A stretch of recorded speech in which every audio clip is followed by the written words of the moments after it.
Hello there, welcome to the Saroid channel wherever you are in the world, and so much love to each and every one of you. And what an exciting, mysterious story that we have been listening to so far, all about a man mysteriously being washed up on the canal in Venice, who is killed for reasons nobody really knows, and now the family is back in America.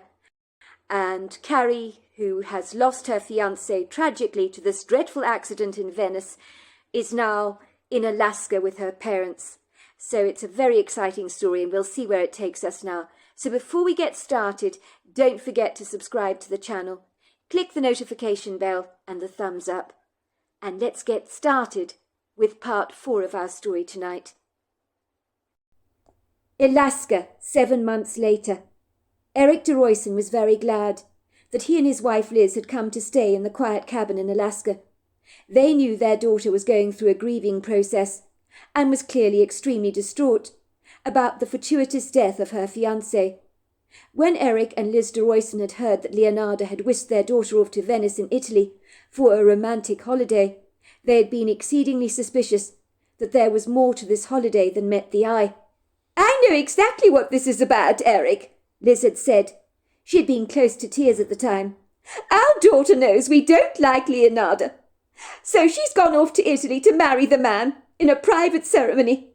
I know she has. I can feel it in my bones. We don't like Leonardo, do we? So she and her fiancé have rebelliously decided to just bugger off into the sunset and get married without us even being present at the ceremony. That's what's going on here. We've been discluded from the most important day of our daughter's life. This is devastating, Eric." "How can you be sure of this, Liz?" Eric had asked her. "Why would she do this to us? Why would she deliberately disclude us from a ceremony like this?" "Because, isn't it obvious? We don't like Leonardo, that's why. I think if my parents had not liked you when we first met, I would have also been rebellious and very tempted to do much the same. I would have even suggested we both eloped, and you would have been easily persuaded by that. I know you would." "That may be true, but are you not forgetting one important thing, love? Our daughter Carrie is a young woman who rarely loves the idea of a magical white wedding. She's quite the romantic, is she not? She's talked about being a princess bride since she was 8 years old. Remember how she used to dress up in your old wedding dress? I don't think she's changed her mind about having a fancy, very elegant white wedding. And I'm sure a few little issues with her parents having doubts about her fiancé is certainly not going to stop her from having the wedding of her dreams. Our daughter is not like that. She's not that bigoted." "I wouldn't be so sure, Eric. Maybe Leonardo has persuaded Carrie to go off and get married in Italy. You know as well as I do he's incredibly manipulative. My guess is he could get her to do anything he asks of her, and she will not refuse him." Eric de Royson had told his wife to pack because they were going to Italy. "If our daughter is insistent on marrying Leonardo, then so be it. There's nothing we can do to stop her. I want to be there to give her away," he said assertively. "But if I can, I would like to try and persuade her against marrying the man. The question is, will she actually listen to me? She has her heart set on marrying him. But I know a thing or two about this man that might make our Carrie change her mind very, very quickly." Liz rolled her eyes in exasperation. "I don't know what you've got up your sleeve, Eric, but don't even think about it. Don't get any funny ideas in your head, Eric. We cannot change our daughter's mind about marrying Leonardo, and I think you need to accept that. But we can, at the very least, insist on attending her wedding. If we get to Venice in time, that is." Eric de Royson had got quite the shock to learn no sooner had he arrived in Venice that the following morning he received a desperate phone call from his daughter, claiming that Leonardo had gone missing, and he and his wife were glad now to be in Venice, while their daughter was in such a dreadful state. She was derailed. She had certainly needed their devoted support when she had sadly been forced to identify the deceased body of her beloved fiancé, and thankfully now the police case was closed, they could put this chapter well behind them and get on with their lives back in America. Eric de Royston was very surprised how resilient his daughter Carrie was. He had underestimated Carrie's strength of character and stoic courage. Carrie had admitted that she had barely known Leonardo for very long, and that in itself would help with her grief. "I was so in love with him. I was looking forward to the life we had ahead of us, where we would get to know each other so much better. And that's all been taken away from me so cruelly." "I know, love," her mother had said kindly, tenderly wrapping her daughter in her arms. "It really is tragic. Of course I know it is. But unfortunately our lives are not immune to bad things happening to people." "But I don't understand who would want to kill Leonardo," Carrie had said. "I just don't get it. The police said there are quite a few young people in Italy that may snatch a handbag or a wallet on the streets. But randomly killing someone for no reason at all, that's not so common." "Well, maybe it's a case of being in the wrong place at the wrong time, love. Things like this happen. You have to resign yourself to the fact that sometimes answers to questions will never be found. It's the way of the world. There are so many unsolved crimes out there that make absolutely no sense at all. But I don't want you to worry about such things.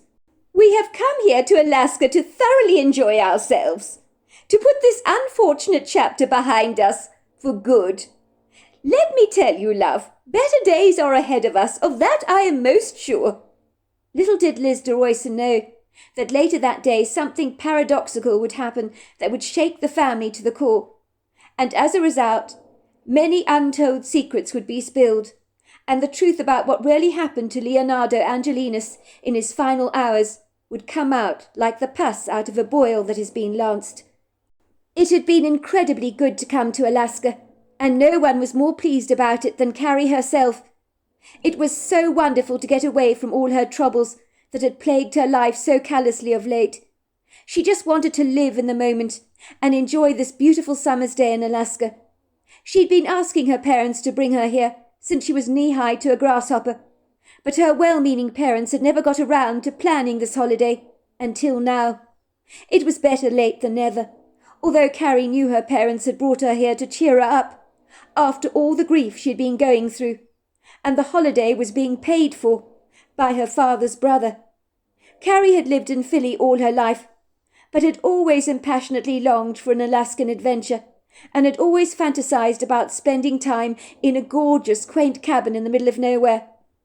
It had been her father who had industriously searched the internet to find the perfect chocolate-style cabin online that had been advertised, designed for holidaymakers who wanted a taste of an Alaskan life, living in the wilderness, far away from everything.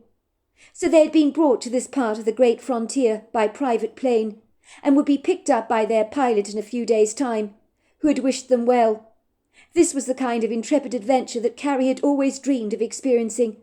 She wasn't exactly sure if Leonardo was alive, whether he would have approved of being cut off from everything like this. Leonardo liked the urban kind of lifestyle, where everything you needed was pretty much on your doorstep, only a breath away. Carrie was impressed with how well kitted out the cabin invariably was. Even though it was off-grid, the people who owned the place had thought of everything. There was plenty of chopped firewood, there was gas lighting, an oil-fired range oven, water tanks, bear sprays, insect repellents, medications for emergency situations, from antibiotics to allergic reactions and cold medications. There was a plethora of food that could easily have lasted an entire year in the pantry, and there was a gas freezer stacked to the brim with quality produce, so they would never go hungry. The owners who managed the cabin as a business enterprise for those who fancied an adventure on the wild side had certainly thought of everything, so Carrie knew that this was going to be an indelible experience she would never ever be likely to forget. And put it this way, she wasn't wrong about that. It was on their second day in Alaska, when the family were taking a trail through the woods, through some alpine fields splattered with pretty flowers, that Eric de Royston could not shake the feeling that they were being followed, and that someone was surreptitiously watching them. "Am I paranoid?" he wondered to himself. "Why do I feel this dreadful level of disquiet in such a peaceful place such as this? Am I completely losing my mind? He glanced over at his wife and daughter, who appeared to be absorbed by a beautiful butterfly that had landed on Carrie's palm. Carrie was smiling brightly, with wistful tears in her eyes, as she stared at the butterfly through wondrous eyes. "It's beautiful! Look at all the colours! I love that vivid blue and the bright yellow on its wings. Do you think the butterfly is from Leonardo, Mum?" she asked her. "I've never had a butterfly perch on my palm before. I mean, it flew directly to my hand, didn't it? Do you think it means something special?" Liz shrugged her shoulders. "It's beautiful, is it not? Maybe Leonardo did send it to you. Who knows?" she said encouragingly. "But I wouldn't know about things like that." Eric de Royston realised that both his wife and daughter were so caught up in the bubble of their contented awe that they failed to realise that the wood grove had grown inauspiciously mute. The birds had suddenly stopped their tuneful chorus. Everything had become airily quiet, menacingly so. Eric's worst fears came to a head, much like the pus in a pimple that you never saw coming. It happened so quickly, so fast, before Eric could even draw breath. The hair on his arms was standing up on end, and his hackles had risen. He felt something was decidedly off. And then the next thing, out of the woods, rocketing towards them at the speed of light, was this ominously dark mass of something electrifyingly large. At first Eric de Royston thought it must be an angry grizzly bear, but then he realised to his astonishment that the mass descending towards them, like a ton of volcanic lava, was the most monstrously gargantuan Bigfoot you could ever hope to see. The creature was distinctly human-looking, and appeared to be charging towards Eric's daughter Carrie. Its dark treacle-coloured eyes appeared to be fixed on her, as if his undivided attention was only focused on his daughter. Before Eric de Royston could do anything, the creature had moved in so fast and hurriedly snatched Carrie into his arms. Carrie began to scream and kick as the Bigfoot threw her onto his ponderous shoulders. Eric could stand for this no more. This was his beloved daughter, and this monstrous Bigfoot was running away with her. What the hell was he supposed to do? The creature needed to be stopped, and now. But how? He had some bear spray in his pocket, but that was pretty useless in the circumstances. Eric heard his wife screaming, "Oh, God, no! No! Do something!" Eric, impulsively, like a protective father, went boldly charging towards the Bigfoot, all guns blazing, while his wife was screaming, "No, Eric, don't! Eric, don't!" Eric had grabbed the Bigfoot and was shaking him.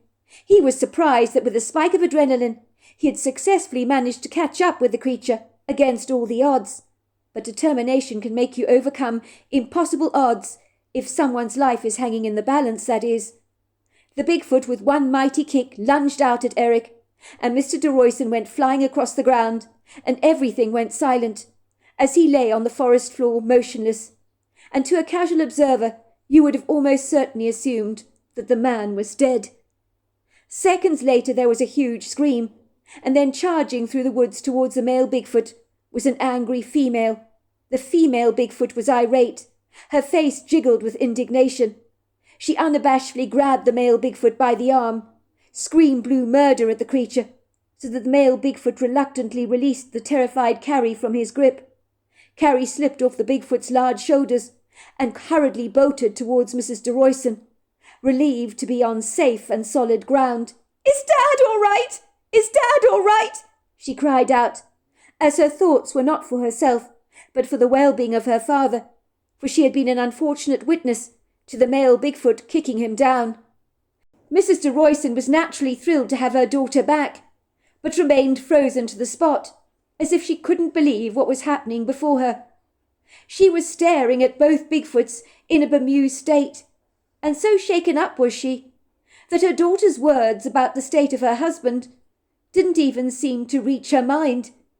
She watched the female Bigfoot have a big go at the male Bigfoot, who towered above her, but she could see this male Bigfoot was right under the female's formidable thumb. The female Bigfoot was screaming at him, talking to him backwards and forwards in a very fast voice, in a strange language. He was hanging his head in shame, looking incredibly sheepish, and very guilty. Kilati! Kolopati lana!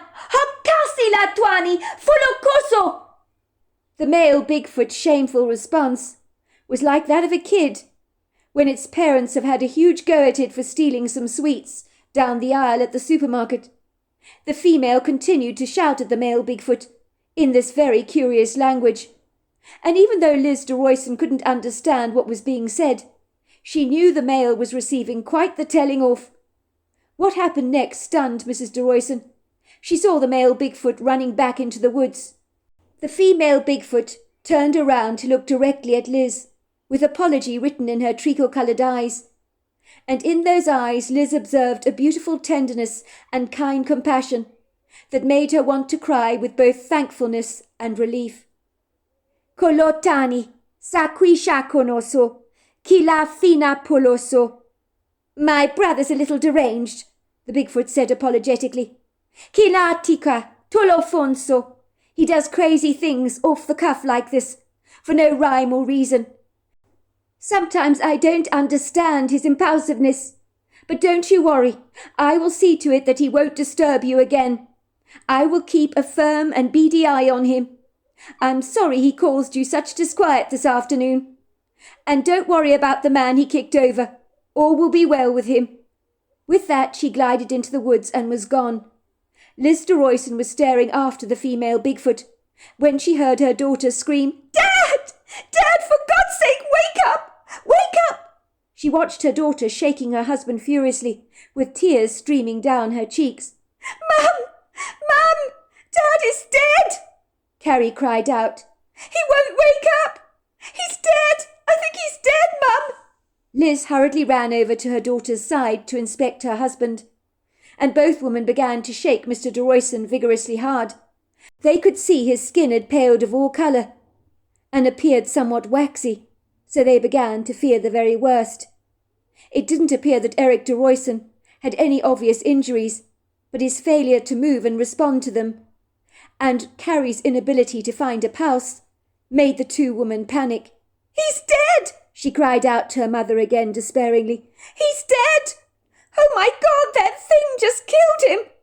Why did Dad go after him? He was no match for that creature, and now he's gone!" All of a sudden Eric de Royston opened his eyes. He looked slightly dazed and confused. He was definitely disorientated for a brief moment. He looked somewhat bemused as he looked up in the faces staring down at him. "Dad! Oh, what a relief! Oh, you scared the hell out of me, Dad! Oh, how could you do that? Are you all right? You are all right, aren't you? Nothing is hurting. You're not in pain, are you?" asked Carrie. "I'm fine, don't panic. I don't feel any pain. What the hell happened?" asked Eric. "You don't remember, Dad? A male Bigfoot snatched me away and was running off with me on his shoulders. You took him on. How could you do that, Dad? He kicked you and you went rolling down the slope. For a moment, Mum and I thought you were dead. You gave us quite the scare. Look at me. I'm shaking all over like a leaf." Eric de Royston sat bolt upright, his eyes widened with alarm. "Where is the Bigfoot?" he asked nervously, as if he suddenly remembered everything that had transpired, and still felt that they were all in danger. "Where is that Bigfoot? How on earth did you get away from him, Carrie? He was running away with you on his shoulders. I tried to take him on. I can't believe I actually caught up with him because he was running so fast. I was so afraid. I thought we'd never see you again, love," he said, his voice sounding dreadfully choked. "It was a female Bigfoot that intervened. It was the Bigfoot's sister. She had a right go at him. She made her brother let Carrie go," said Liz de Royston. "You won't believe it, but the creature talked to me, communicated with me telepathically, so I enigmatically understood everything she was saying. She was very kind and concerned about our welfare. She also said you would be fine, but when I saw the state of you, I very much doubted it, but turned out she was right. You are fine. She said this would never happen again, because she'd keep a careful, shrewd watch out over her brother. She said her brother was a little, demented and impulsive. Anyway, She said he was inclined to do things, not thinking of the repercussions, so to speak. So thanks to her kind, very fast intervention, Carrie was rescued, and you look like you will live as well, Eric. This female Bigfoot you encountered actually talked to you, said Eric de Royston, looking confounded. Both women nodded. She did, said Liz de Royston. She was quite sweet for one so large. She said it won't happen again. I guess these human-like creatures are a lot like us, you know. And I suppose just like in our society, you get good ones and bad ones. Until now, I never believed that Bigfoot was real. But it turns out I was wrong about that. It seems I've got some apologies to make back at home. I had an argument one night with a woman who told me that Bigfoots were definitely real. I thought she was off her rocker. Now it turns out that I've got egg on my face. Anyway, this female Bigfoot was remarkably intelligent and incredibly apologetic. But I don't think her brother was all bad. Probably like most red-blooded men, he found our daughter incredibly attractive and couldn't resist. And can you blame him for that? I can't blame any man for believing our daughter is attractive. But do you realize we could have lost our Carrie? Said Eric. Why did this thing want her? That's what I'd like to know. What on earth would it have in common with a human woman? Well, I don't think it was nefarious. I think it was an impulsive thing. Well, I hope it wasn't nefarious anyway, said Mrs. de Royston matter-of-factly. That Bigfoot probably appreciated Carrie's good looks. Thank goodness his sister put him firmly in his place. I hasten to say he looked very sheepish when she lectured him. It would have been really funny if I hadn't been so dumbstruck. Never in a million years did I envisage this happening to us on a casual stroll through the wilderness. Never let it be said that our lives are boring. You could write a story about our family, couldn't you? And it would read like a thriller. I can see it in my mind's eye. The life and times of the de Royston family. It would be right up there, wouldn't it? With Huckleberry Finn and Tom Sawyer. Only our story would not be fiction. Our story would be true. You mean Leonardo dying mysteriously in a canal in Venice is part of this thriller you'd like to write about, said Carrie sarcastically. After all the time I spent in Venice, it was so awful, and you think it's all a mystery, like a novel or something. It's serious, Mum. How can you talk about things so casually like this? Sweetheart, don't take everything so personally. Isn't it all right for me to inject a little humour into something? No, it's not all right. You shouldn't talk like this. Sweetheart, calm down, said Mr. de Royston. I have a confession to make in regards to your fiancé Leonardo, and I might as well tell you about it now. Eric, said Mrs. de Royston, I don't think this is a good idea. You know how tender our daughter is. Some things are best not discussed. You don't want to go upsetting Carrie any more than she is already. Carrie grew rigid, her face drained of all colour, her eyes widened. Now, what have you got to tell me? What's going on, Dad? I'm not going to rest until you tell me exactly what's going on. What do you know about Leonardo? What confession have you got to make? Sweetheart, you know very well I never took to Leonardo, from the very moment you brought him to see us, when he joined us for dinner that night. Me and your mother never trusted the man. Tell me something I don't know, Dad. You made that blindingly obvious. You were so unwelcoming to him. You were awful to him, actually. You made your dislike very, very clear. Well, when you phoned us up in Italy, me and your mother were exceedingly worried that you were going to get married to Leonardo behind our back. Oh, I see. So you decided you were going to stop the wedding, were you? Was that the plan? Is that why you came to Italy? No, love, if you must know. Me and your mother flew to Italy because if you were clandestinely going to marry Leonardo, we wanted to be there for you. I wanted to have the privilege of giving you away. You are my only daughter. We may have not liked the man, but if you wanted to marry him, we were going to support you every step of the way, because that's what we do. We're family. Well, that's a relief to know, Carrie said sarcastically. I told you, didn't I, on the telephone, in Venice, that I would never have married Leonardo without your being present at the ceremony. But I know this already. So what exactly are you confessing to?" Mr. de Royston sat up, bolt upright, crossing his legs, while Carrie and her mother sat on the ground beside him, straddling their legs close to their chest, as they listened to what Eric de Royston had to say. "Well, it's a bit of a story, actually. I found out from Gabriella, Leonardo's sister, that Leonardo is a very, very dangerous man, and I don't take that lightly when I hear something like that." "Oh, that's nonsense, Dad," said Carrie defensively. "Gabriella's lying. She's probably just jealous of Leonardo."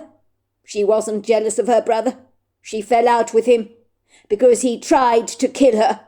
"To kill her?" said Carrie. "I don't believe a word of it. He'd never do that. I told you she's a liar."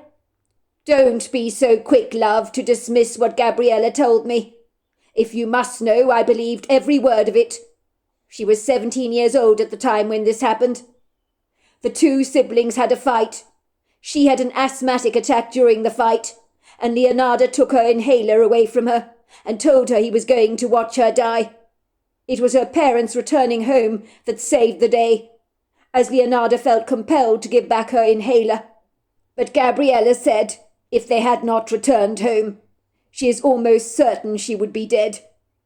Anyway, she told us that during her life, Leonardo was unhinged. He had an explosive temper on him. He would lock her up in the shed and pull her hair regularly. He claimed he wanted to see her die, so when their parents passed away, he could inherit all the wealth for himself." "My God!" said Carrie, throwing her hands over her head. "You think this is true? You really believe this, Dad?" "I do, I'm afraid, love. When I spoke to Leonardo in your hotel room that night, when I asked to speak to him in private, if you remember, after I had arrived in Venice, and that was the evening before you contacted us to tell us Leonardo was missing. I didn't want you to marry Leonardo because I didn't trust him an inch, especially after what Gabriella had told me. So I decided to offer him a lot of money, in order for him to break up with you. And on the phone call, we agreed to meet up with each other and arrange everything." "I remember how he looked, Dad, when he came out of the bathroom after speaking with you on the phone. He looked so happy, like he'd won the jackpot. I remember remarking about it. I'd never seen him look so happy before. So he was excited because you offered him money, is that it?" "I would imagine so." "Oh, I feel like I'm going to be sick, Dad. I feel as if I'm going to throw up. I can't believe you're saying all this." "Calm down, love. Needless to say, your fiancé wanted a lot of money to break up with you, which I was able to get from my brother, because as you very well know, Earl is a self-made millionaire many times over. When I told my brother what was going on with you, and that his beloved niece was in serious trouble, he was happy to give Leonardo over $1 million, more if it was needed. I asked Leonardo to meet up with me to discuss bank account details and so forth, and so we agreed to have a rendezvous together at a local wine bar, not far from the Serafino de Marco, where your fiancé was last seen when he went to collect his credit card. We had a glass of wine together at the local bar, and I agreed by the morning I would have transferred the funds into his account." "Are you telling me that my Leonardo was willing to dump me to end our relationship if you gave him a ton of money? Is that what you're saying? Is that all I meant to him?" "I'm afraid so, love. I'm very sorry. I know it's not what you want to hear, but it is what it is. Now you know what Leonardo was really like. He wasn't interested in you because he loved you. As his sister Gabriella says, he's not capable of loving anyone. The only person he was in love with was himself. Gabriella said you were exactly his type.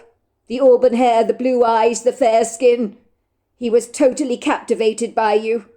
But as for loving you, she told me that it was very unlikely that he did." "Why the hell didn't you tell me all this before, Dad?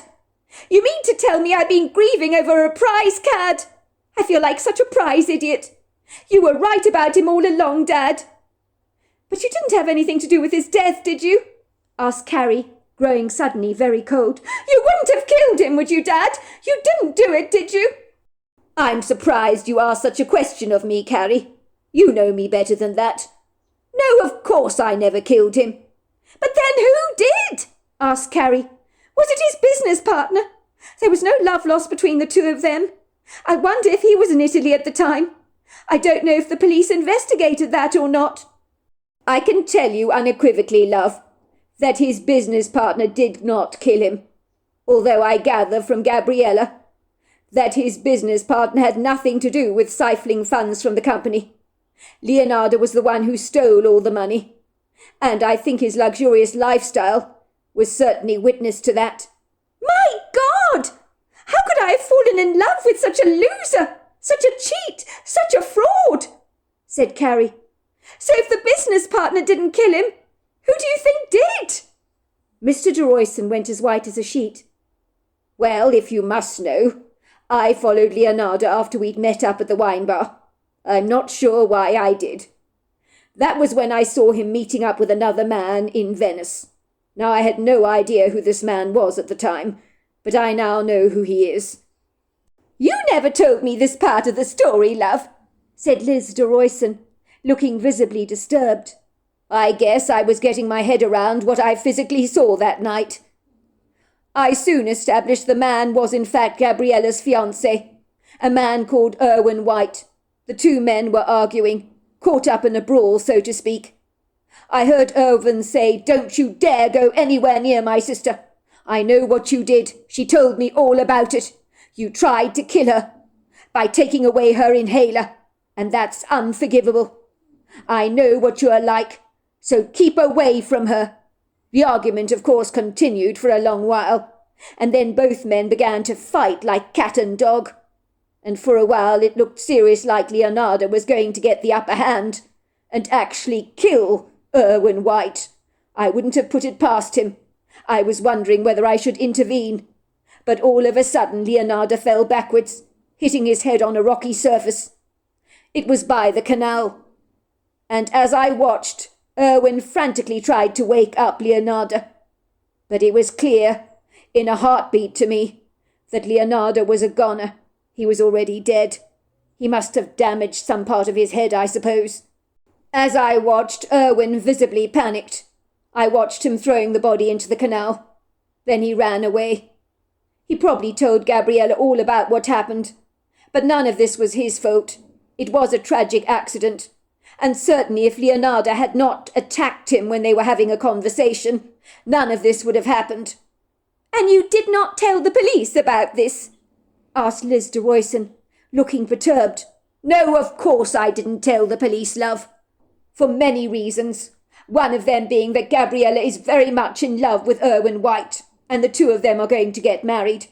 She's been through enough with her brother already. Erwin was a victim here as far as I'm concerned. Leonardo very nearly killed him. But he was the one that started the fight in the first place. It was unfortunate for Leonardo that he fell backwards and hit his head. I think he slipped on a wet stone or something, who knows?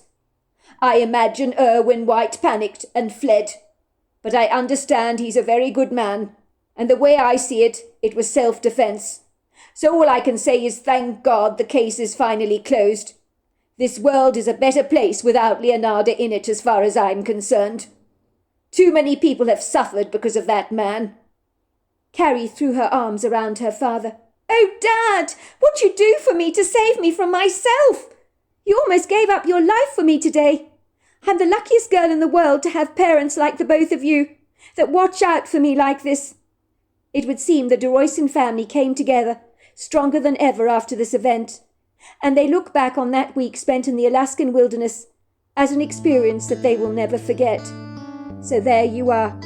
That's my story. Well, what can I say? That was an incredible story. Until next time, goodbye and good night.